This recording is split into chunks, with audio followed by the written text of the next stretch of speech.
share your gift. Yeah, your gift is a seed. You can easily be the change that we need. Keep your mind alert and your heart with peace. Be the change that we want to see. Yeah, go and share your gift. Yeah, your gift is a seed. You can easily be the change that we need. Keep your mind alert and fill your heart with peace. Be the change that we want to see. Yeah.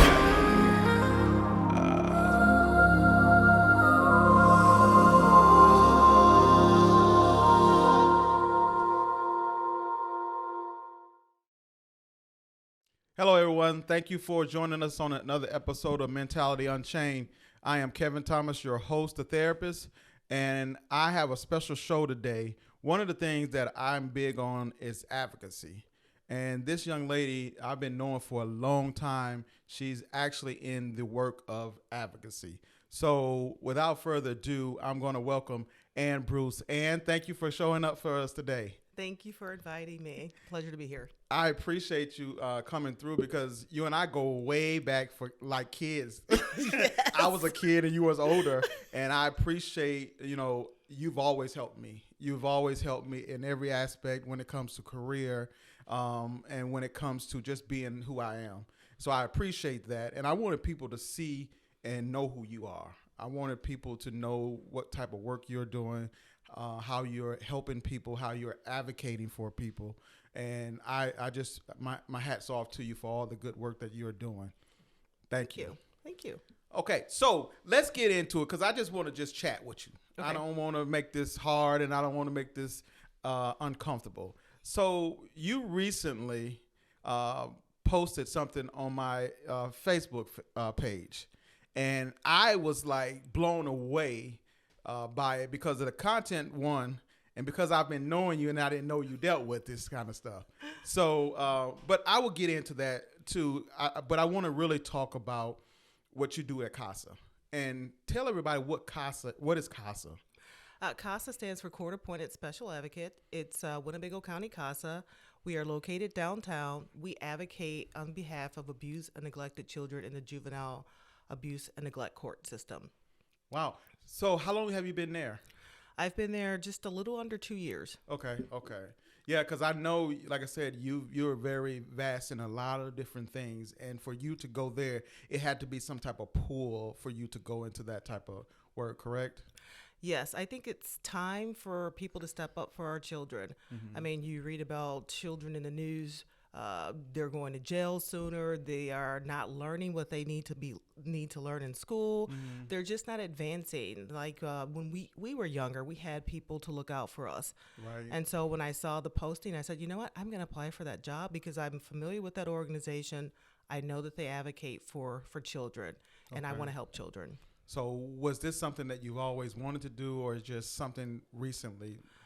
It was, I'm going to say that it has to be a calling because I worked in education, as you know. Yeah. And a lot of the students that I was getting in college, they had come from abuse and neglectful backgrounds. Mm-hmm, and in order for me to teach them content, I had to deal with their emotional issues first. Ooh. And there's a couple times I had taken students out to eat because they were hungry. Mm-hmm. And they just had a lot of different issues. What's the age group for CASA? CASA, we represent children who are from birth to 18 years old, and sometimes just a little bit longer if there's certain circumstances, if they're maybe still in high school. Okay. So, like you're working with the youth. I work with all demographics when it comes to mental health.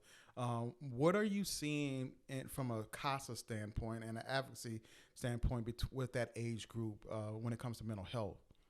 Well, since I don't work directly with the children, my role is to recruit volunteers to do that. Okay. So what I know from what I'm told from the volunteers who work with the children is that the children are there in the system due to no fault of their own. It's because their parents have done something or have not done something to cause them to be in the foster care system. Okay. So you're a recruiter. Yes. So what are the qualifications for being a volunteer? You have to be 21 years of age, high school diploma or GED, and just to have a general interest for children. We do conduct a background check. Okay. We have you come in after you complete your application. We do an interview with you. The interview is probably maybe an hour long. So we get to know you, and you get to know a little bit more about the organization and our expectations. Okay. So I'm glad you said you guys do a background, because, we have a lot of parents and just people in general will be questioning, any volunteer, but you had told us what the requirements were, so which is great. So then you, by being a recruiter, do you specifically recruit people of color, or do you just, it doesn't matter? What are you looking for? What I look for, I strike up a conversation with you and I tell you a little bit about the program. If you are interested, I tell you a little bit more. And I also hear about what your interests are, if you really have a genuine care or concern for children. Okay. And then I kind of take my cues from you. So you really do kind of feed off of just connecting with people. Right. So, if someone comes up there, they just don't feel right, you just like, okay, I don't think that's the right job for you. Right. Oh, that's good. Yes. That's good to know that it's just not a guideline or expectation that a person be qualified rather than the feel and relatability. So I like that. That's why the interview process is so important. And two people conduct your interview. If I've already spoken to you for some period of time, then I'm not a part of that interview process. The interview will be conducted by our trainer and our facilitator or one of our advocate supervisors. Okay. So when you become a CASA volunteer, you are assigned an advocate supervisor. The advocate supervisor, that person you can talk to, they're sort of your advisor as you go throughout the process with your case. Okay. And they help you prepare the report that you are required to prepare. And we teach you how to prepare the report. So you kind of go back and forth with the report. We want to make sure that it's removed from any biases, because we can't, it's not what you feel, it's what you observed. Gotcha. Yeah, so it has to be very factual, because the judge reads that report. And you can make your recommendations in that report. The judge does listen to the CASA advocate, because the CASA advocate is the most consistent person within that child's life, because you're developing that relationship. When you're in foster care system, you can go through several caseworkers, and you maybe go through several homes, but the CASA advocate is the constant person in that child's life. Wow. I like that, because it's a support no matter what. Right. Even when the caseworker, because I've dealt with DCFS and I've dealt with different other agencies, and the turnover rate for them are quite, astounding, just to know that people come in and come and go and like that. So for you guys to still be with them, that gives a familiarity for the youth, and also they feel comfortable enough to, So from the side of the youth, though, are you hearing a lot of information about how they are feeling about the process of going to court, foster care, and all that? Are you hearing anything? Not you per se, but from your workers. From the volunteers, well, it can be pretty emotional. So you do develop, since you're developing that relationship with the child, you become attached. Yeah. And we hope that you do, because you can better advocate for them. Okay. And it can be very emotional, but that's okay. We are there as a staff to help support you through that process. I don't want to skip over something you said. You said you want them to get attached, because that means they work harder. That's what you're saying? I'm saying that you become invested with that child. You genuinely care about that child. I mean, if you're having an emotional reaction, then you genuinely care about that child. A lot of our volunteers are different ages, and they come from different backgrounds. You just have to have a genuine love for children. Wow, I wish that everyone could do something like that, because I think we need to take a interest in these kids. Our youth are struggling out there. I know from me, on a mental health standpoint, I see a lot of struggles of not being with their biological parents, or being in the system, going from one place to the next. It takes a toll on them.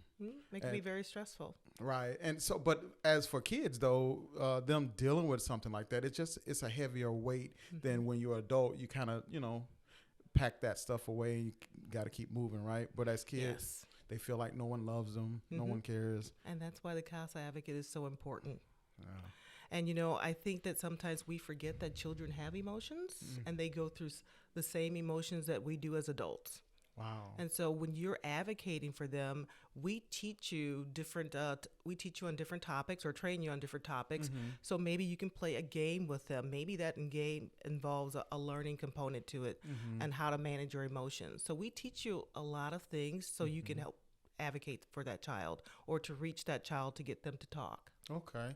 Wow. I didn't know that. I didn't know that they were so in depth with the child like that, which is great. I love it. So now switching gears just a little bit, because we have been talking a little bit about CASA and how you feel that it's a calling for you. Now let's talk about your career, because you have been in some great positions, and I'm not going to call them off, but you have been in some great career jobs. And why is this so much more fulfilling for you? I guess that's what I'm asking. I'm not going to say this job in particular is more fulfilling than any other job that I've had. At that particular time, that job was everything. Oh. So I think that we have different seasons in our lives, and we're called to do certain things, and after that's over, then it's time for your next assignment. Wow. But I do still feel strongly about advocating for people of color, helping to, show them opportunities that they probably were not aware of, or alert them to opportunities within our community. Do you feel that that's a responsibility for you? I do. I do too. I do. I feel it very strongly. I have a sister, as you know, who lives in Maryland, and she keeps saying, you need to move. And I said, I don't feel that. I said, I believe right now this is where the Lord wants me, because good things are happening in Rockford, and we all can't leave. I totally agree with you on that. Coming back from the military, and I find myself back here, and I did initially when I came back, I was mad at myself. I was like, wow, why did you come back? Because you were moving forward, now you're moving backwards. But within the last couple of years, I really have been seeing the shift. And I've been more invested into the community now, and I'm getting involved more in the community because I do see that we can grow from this. And I liked what you said too, is because the people of color, they are creatures of habit. And we sometimes we don't want to educate ourselves because we get comfortable. And so I'm trying to ruffle the feathers a little bit so people can not feel so comfortable, but want to move forward if they can. So I will say this though. I've always known you as a hard worker, and you wrote something on my Facebook, and I have to read this verbatim because people ain't gonna believe what I say. But this is what you said. You says, growing up as a person of color, I was taught to suck it up, figure it out. I never saw my mother cry. I overachieved 4 degrees and set unrealistic expectations on myself and wore working myself to death as a badge of honor. I was taught that I had to do more to even be considered because of skin tone, and people of color don't help one another nor win situation. Why did you feel the need to speak on that on a platform such as that? And I was reluctant to do that because I don't like revealing aspects of myself, because I feel that once you tell people something, now it's out there and everybody knows. And I like to be undercover. I'm private like that too. Yes. I'm private like that too. I understand. But see, now you open up another can of worms, because you went on to say you didn't just stop there talking about overachieving in 4 degrees.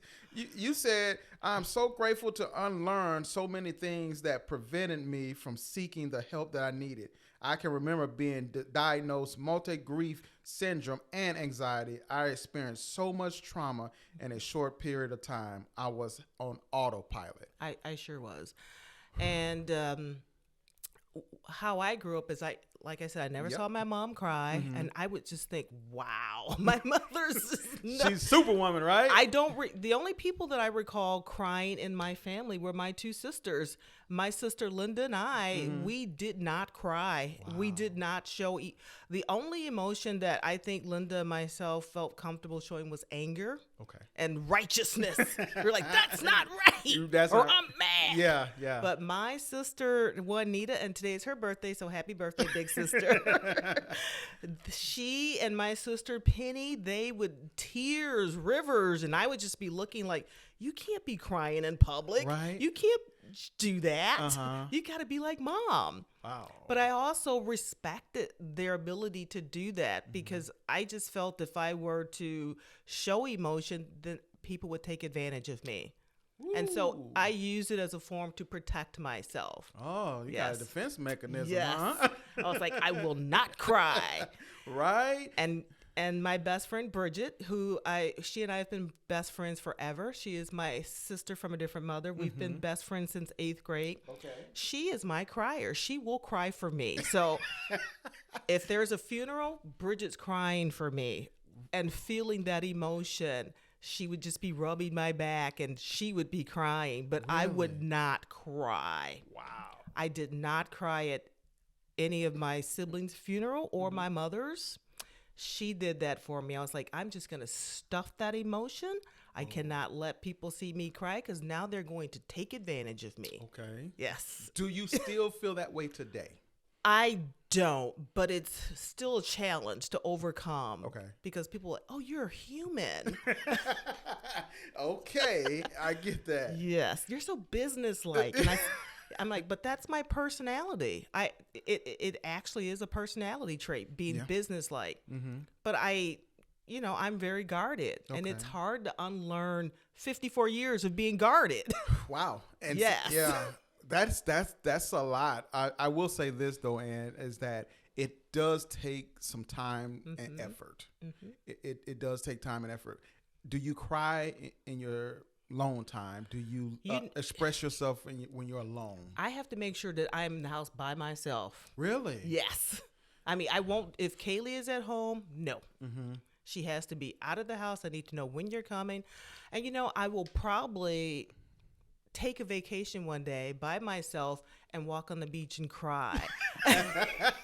Because I feel if I cry, it may shock me and, something's crazy going to happen, and I don't want people to run up to me. I don't want people to comfort me when it's time for me to cry. Right. Does that make sense? Okay. So it does make sense, but you don't want anyone to. I just want to get it out. I feel like if I'm ready to really release some of the emotions over the years that I've had, I feel like I will be in a fetal position crying like a baby. Really? Yes. So it's that serious. So you're packing down some serious stuff, Ann. Yeah. Okay. So I'm not going to give you a counseling session here on air. I might have to see you. But let me ask you a question. So how do you deal with the trauma and the anxiety of all of that? I tell myself I don't have time for that right now. Ooh. I say I don't have time for that right now. This is what needs to be done. Let's get it done. So now you got just hypothetically, you have this young lady come up to you and she's everything that you are. How do you speak to her? Because she needs to get that out. How do you speak to her? I'm very gentle with people like that. I know how to give it. Mm-hmm. It's hard for me to receive it. Okay. Yeah. Okay. Because I feel like that person needs to be able to handle it. Mm-hmm. I don't want them to walk away and say, wow, what just happened? Yeah. I don't want to damage that person. That's why it needs to be a professional. So you deal with your own personal emotions that you don't disclose. You just protect it. I sure do. It's in a box. It's in a box. It's called past, present, and hopefully sometime. Does it ever help you? Does it fuel you right now to keep going? I mean, how does it affect you moving forward? Like, you got these things that you need to address. How does it affect you moving forward? I don't think if it affects me in a negative way, because I pour my energy into other people, positive energy. I will tell people, stop doing that. Stop sabotaging yourself. Stop saying negative things about yourself. Stop it now. Okay. Yeah. So I will tell you what to do. It's just fascinating for someone of your caliber and prestige to say that I have these things and they're locked in 3 different boxes. They are. And every once in a while, some of them will escape just a little bit. That post is one of them. It escaped. Ooh, and so we hit a nerve then. Yes. And you know, when I'm looking around and I observe things, I'll get upset. And I was like, why didn't that person help that person? You have it within your means to do it. Yeah. It's one thing to want to help and not be able to help. But if you can help someone, you should be doing it. Wow. I said, you have the resources for a reason, not to hoard them. And I don't hoard. If you come to my house, it's not, there's nothing hoarded. I'm like, we're going to, like growing up, we're going to take the good towels out for company. We're going to take the silverware out. Yeah, I mean, we had the buffet. Mom would bring out the good silverware. I was like, this is ridiculous. Yeah. I mean, when she passed, we had brand new towels, brand new sheets. They had turned different color because we never took them out because she had so many. And I was like, I don't want a lot of stuff. I want my closet. I mean, I have what I wear. If I'm not wearing it, it goes away. Yeah. You know what? You and I both, we're from Louisiana, and we know how that thing go. But, you know, I've learned through the years to forgive our parents. When I say forgive our parents, is because I knew that they were doing only what they knew. Right. And so I don't hold a lot against them, but I do understand, though, that there was some things that was going on with us as youth, and I don't think they paid attention to. And I think we may have kind of packed those things down. Like you said, you may have become the person that you are. Not to say that you're a bad person, but there may be some things you may would have disclosed when you were younger because if the upbringing was different, right? Yes, I'm going to say yes because I parent my daughter the way I wanted to be parented. There you go. I sure do. I say, go ahead, let it out. I said, say it. Yeah. I said, this is a safe zone. Just tell me. I said, you know, I may get upset, but tell me. Right. I said, don't worry about how I'm going to react. Just tell me. That's beautiful because I do that too. Because I remember growing up, I felt like I couldn't express myself, and not to say that it was a bad thing or a good thing, but I just felt like whatever I had inside had to stay inside. Yep. And so that's tough, and that's tough with Black Americans, people of color. We have to deal with those dynamics of it. But our parents, they may have done it for a reason. You know, growing up when they were growing up. Safety. Yeah, right. Yeah. So they had to protect themselves emotionally and physically. So we get the brunt of that. And I wonder how many of us carry that on to generations after generation. And we just pack it down. We do, but I always tell my daughter, this is what my mom used to do, but I'm not going to do that. Okay. Oh, so you already tell her. Yes. Okay. And I said, I don't, you know, I didn't dislike my mom. I loved my mom. I think I consider myself to be the most difficult child because I was constantly, don't say that, Ann. As soon as people would come, I would say it. And I was like, I'll take my beating later, but I'm going to say it. Look, just say it like it is. You're whooping later because that's what they do. I was like, I'm going to say it. And everybody would be looking. It's like, Ann's going to say it. I was like, I'm going to say it. And I was like, well, if I'm going to get a beating later, I'm going to keep on talking. But you understood though why mom told you not to, but you did it because you felt like you needed to use your voice. Why did you do it? Because I felt like my mom was too nice to people. And I was like, no. Right. And to me, she was really nice and she did a lot of things for people that I just didn't agree with. I would have told people, no, go away, figure it out on your own. But my mom, I saw her a lot of times helping. We had so many people staying with us. Yeah, yeah. I mean, my siblings would bring people home. I wake up and they go, who is that? Oh, they needed a place to stay. Right, I'm like, okay. Yeah, absolutely. We grew up with these big families like that, and that's what they did. You know, it was always that family atmosphere, the way they seen it at least. So you having all of this, the multi-grief syndrome, the anxiety, the trauma, and now you find yourself dealing with kids in CASA that deal with these similar issues. How do you deal with that?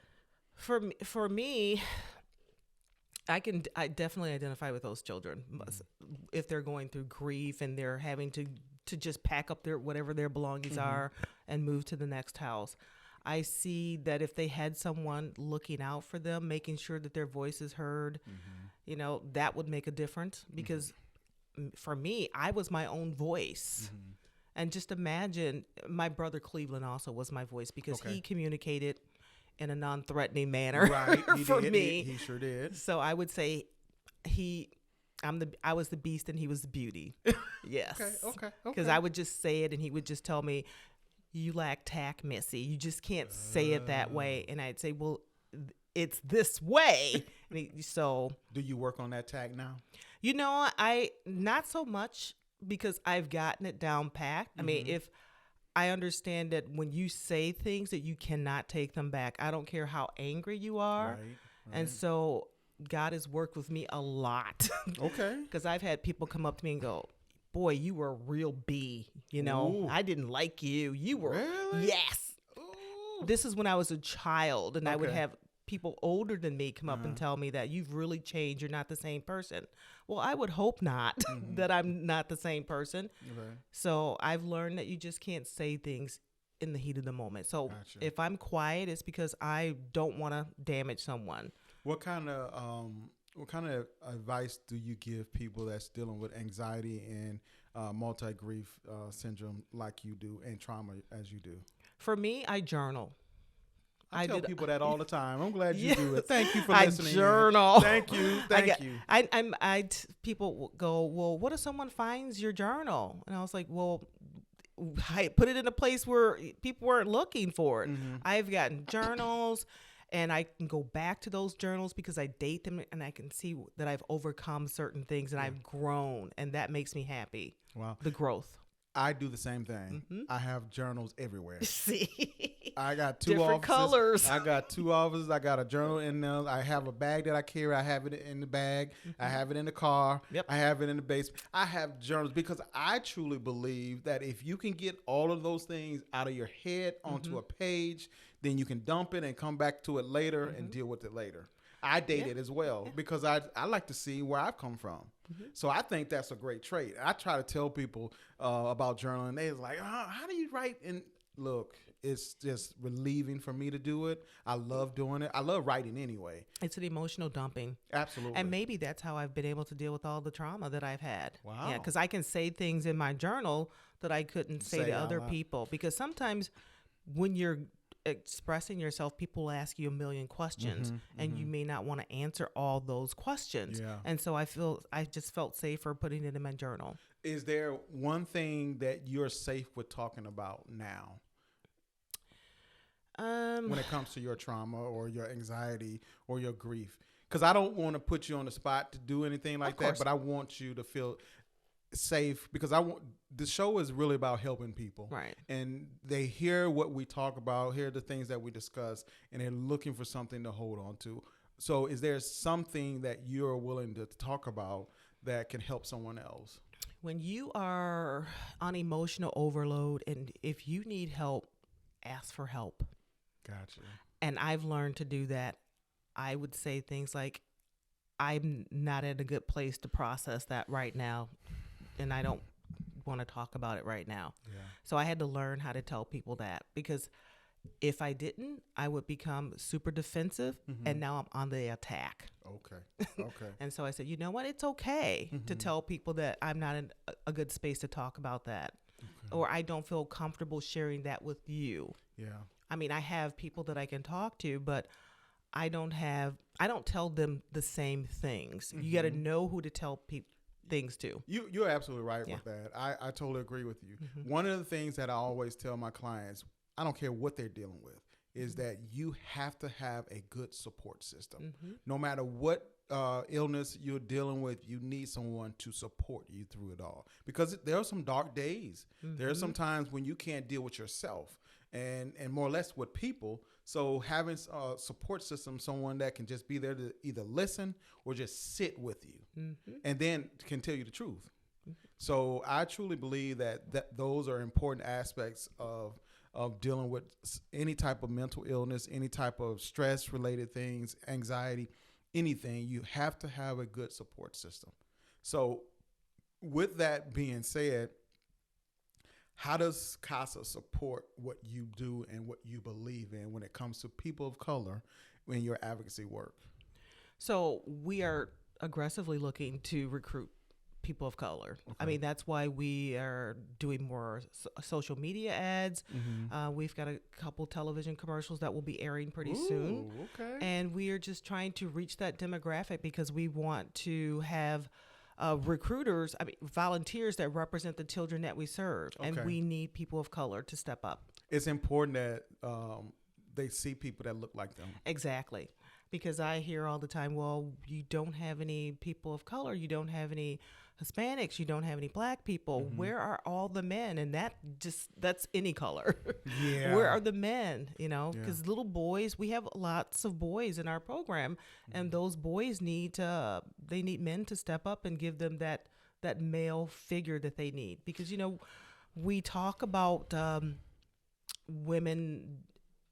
I guess this is the year for women. Oh, yeah. Because I hear women everything. But you know what?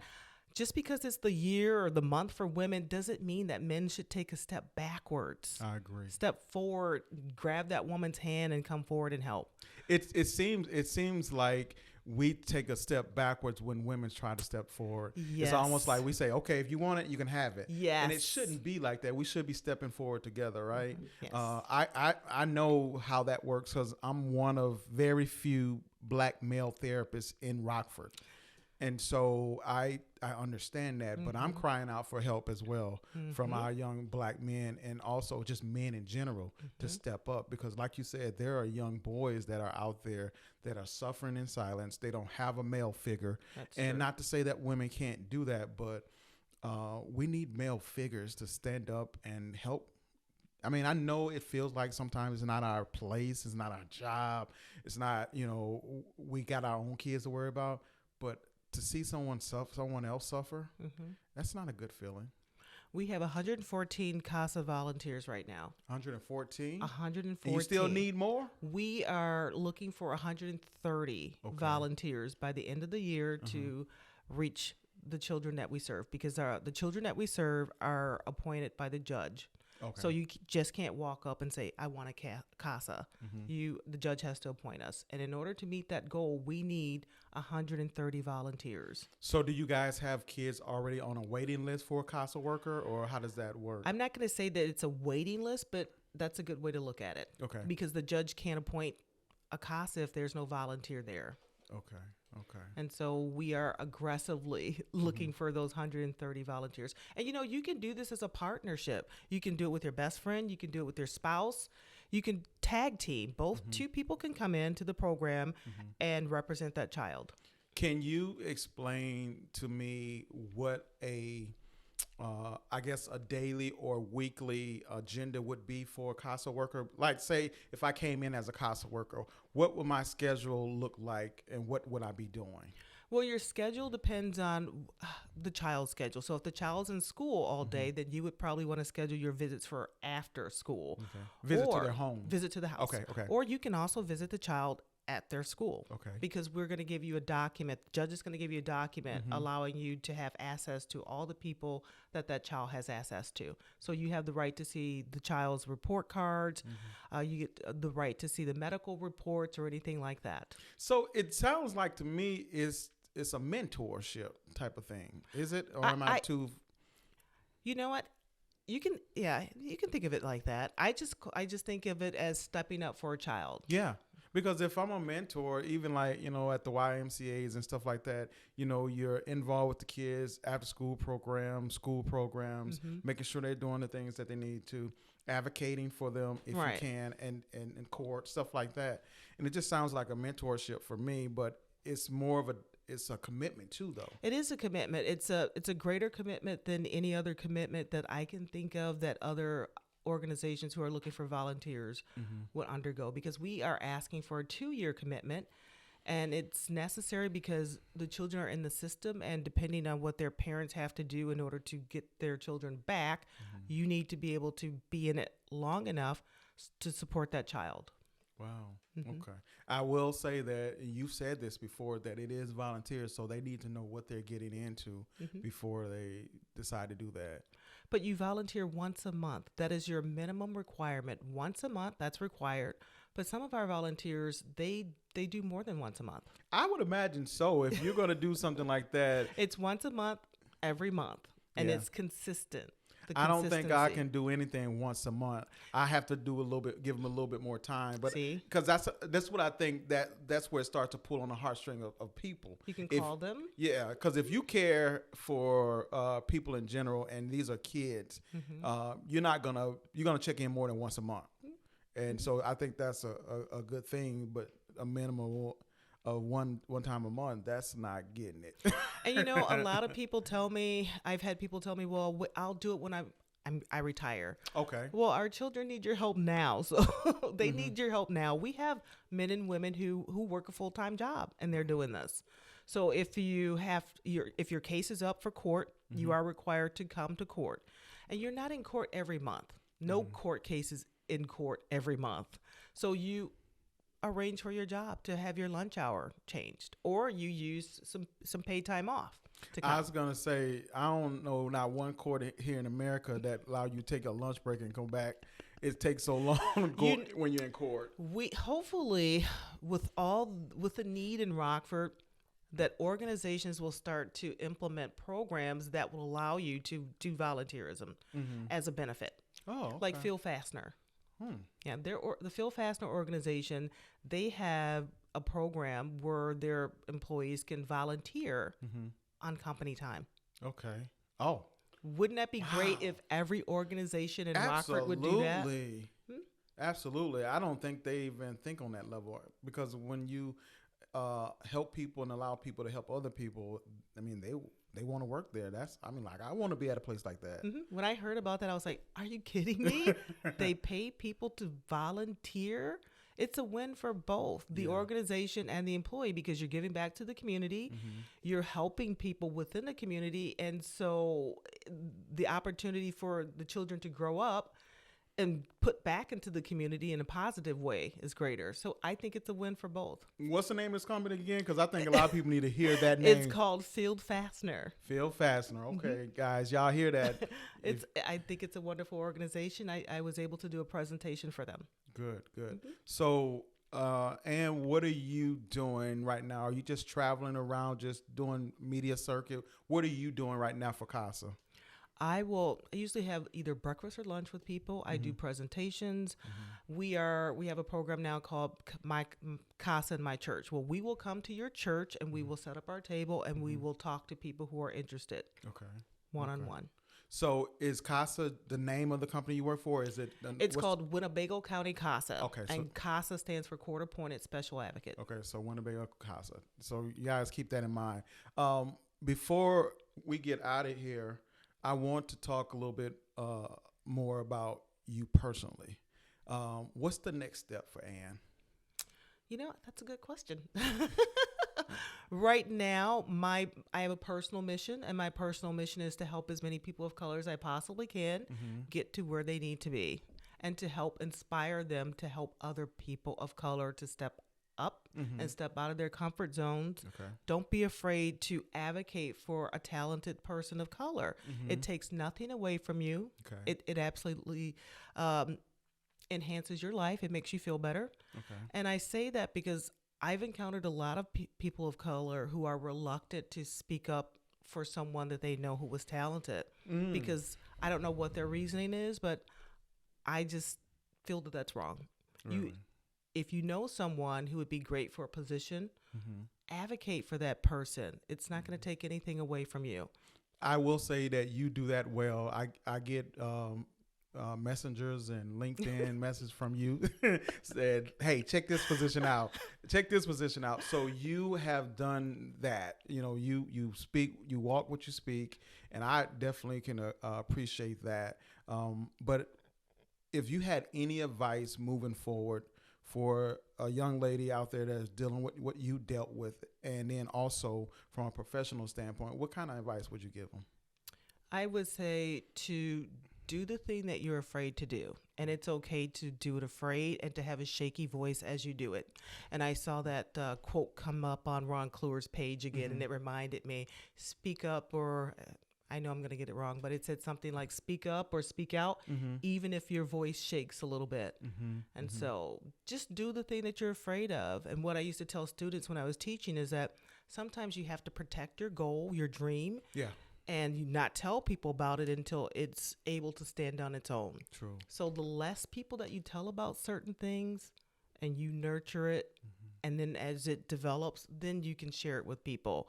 But don't allow people to dampen your spirit before you're ready to receive rejection, because you're going to be rejected no matter what. Right. Whenever you're doing something that you want to do, opposition or adversity always comes. Absolutely. But you have to be your own cheerleader. And I'm my own cheerleader. Yeah. And I do the cheers at home. Yes. And you I do cheers at Yes, home? I do. And I'll do the dance, and I'll get the crazy looks from my daughters, like, Yeah. Yeah. but I'm my own cheerleader. If you tell me I can't, I already know that I can. Wow. That's Because huge. I believe what I say more than anybody else says. Because I live with me. I know me. I tell people all the time, it's like, you're not responsible for other people's opinion about you. Because at the end of the day, they can say and tell you all this stuff about you, but they're not doing the things necessary for themselves. That's true. So, why take all that advice or that criticism from them when they're just stopping you from doing the things that you love to do? And the other thing is, don't let how someone else see you. Because I've had people say, well, I don't see you in that role. And I was like, you know what? Really? That's okay. I'll go over here and I'll show you I'm in that role. Let me ask you this, and I know I'm trying to get out of here, but I can't. How do you face challenges as a Black American female when it comes to stuff like that? When you're climbing a ladder and when people are saying, you can't, that's not for you, all these things, you just push past that. Where does that come from? I'm stubborn. If I want it, like the song says, if I want it, I go after what I want. Okay. And I go after what I want. If I can't get it here, I'm going to get it there. Someone's going to give it to me. Have you faced discrimination? Yes, lots of times. And, I just don't let it affect me. And I think that people who discriminate against other people, I think that they just need some love, because that just makes no sense to me. It's like me hating you because you wear Nikes and I wear Reeboks. Right, which is crazy. Yes. Don't make any sense to me. Well, so Ann, we're about to get ready to get out of here. And I definitely have enjoyed this conversation. And I always tell people, and maybe it's just me, I just love to talk. And so if we could talk 2 and 3 hours on here, I would love to do that. But I do know people's attention span is not as long. But I'm going to say this. How do people get in touch with you? How do people connect with you when it comes to CASA, and then just a mentorship or whatever? How do they get in contact with you? So if you want to become a volunteer for CASA, it's you want to go to visit our website, and it's WinnebagoCountyCASA.org. Okay. You fill out the application. If you want us to come and speak to you at your organization or your business, there's an email address on there. Just click on the email address, or you can contact me personally at abruce@WinnebagoCountyCASA.org. Okay. Now, I forgot to say this too, is what about national? I know this is just statewide, and do you know if there is a CASA in other states? I do. There is approximately 70,000 CASAs in local, state, and local governments. Okay. Well, that's good to know, because everybody listens to this podcast from different places, and I wanted them to know that it's just not in Illinois. So CASA is nationwide. Okay, great. Seattle, Washington began the first CASA. Okay. So if you're looking for a CASA in your state, in your city, there is one. They're nationwide. She said over 70,000, I think she said. So make sure that you're reaching out to volunteer with your CASA, and I'm going to give it some consideration. I'm saying that because I'm doing so much, and I'm trying not to make any excuses, but but I'm going to think about that. But I want to thank you for coming out. And then you also going to be at the Mental Health Forum we're having in May. Yes, I am. I'm excited to have you. So Ann will be on the panel discussion in May for our Mental Health Forum at the Norloff Center in Rockford, Illinois, 118 North Main. We will be starting from 10 to 2 p.m. So make sure you come out, support us. Ann will be there along with other people that important people that will give great information about mental health resources, just like Ann gave us today about CASA. And so we're just really just trying to help people. We're collaborating together and trying to help people grow, be better human beings, and then to love one another. Because I think that if we all love one another, we can help each other. That's and true. We won't have all this poverty and all this stigma and stereotyping. Mm-hmm. We can get rid of all that stuff. Mm-hmm. So with that being said, like I always say, we all have the ability to change our situation only if we focus on what we can focus on. Make sure you guys hit me up, subscribe at YouTube, Instagram. I'm on TikTok now, so y'all make sure y'all support me on TikTok and make sure you listen to the podcast. Thank you again, Ann, for showing up. Thank you for having me. All right.